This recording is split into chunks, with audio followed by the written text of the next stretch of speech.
Umpisahan na natin ang ating pananghalian. Yan ang aming pananghalian ngayon. Tanghali na, anong oras na? Alas 3 sa baby merienda. Ano oras kami nagising kanina kasi ano oras kami natulog kagabi. Ako'y na-hangover sa inuman namin kagabi dito sa bahay. Ito, yan. Dalawa lang kami ng aking si Roy. 3 boting credos. Okay? At ang misis ko ay naglaro naman ng games habang nanonood. Kain na! Ito guys ang ulam natin. Oh. Ito ang pinarito ko. Yan, fried chicken. Yan. Tag-isa kami. Kung maubos, swerte. At nagluto rin ako ng talong. Yan, inan ako na sa para yung mantika sumabit. At ito naman ang natin. Yung pinaglagaan ng manok. Ayan, nilagyan ko ng repolyo. Kaya napakasarap. Ayan. Diba? Kaya sarap na sabaw.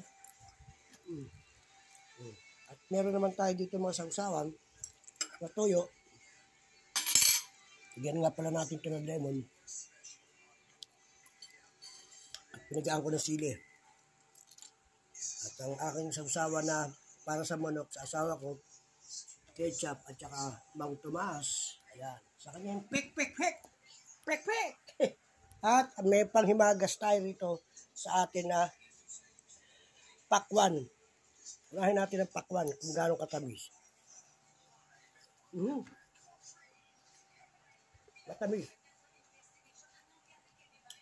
Okay guys, please subscribe to my YouTube channel, Saldi Jingboga TV Vlogger, at pakipindot nyo na rin po ang ating notification para lagi kayong updated sa inyong makikitang ginagawa ko.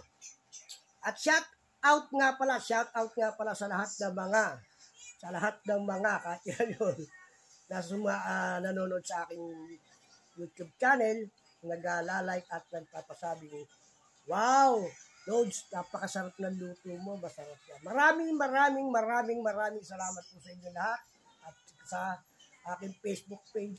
Sana suportahan nyo rin at sa YouTube channel yan. At kay CapCut, YouTube, Facebook, maraming salamat po sa inyong lahat. God bless po sa inyo. Kain na tayo! Okay? Okay.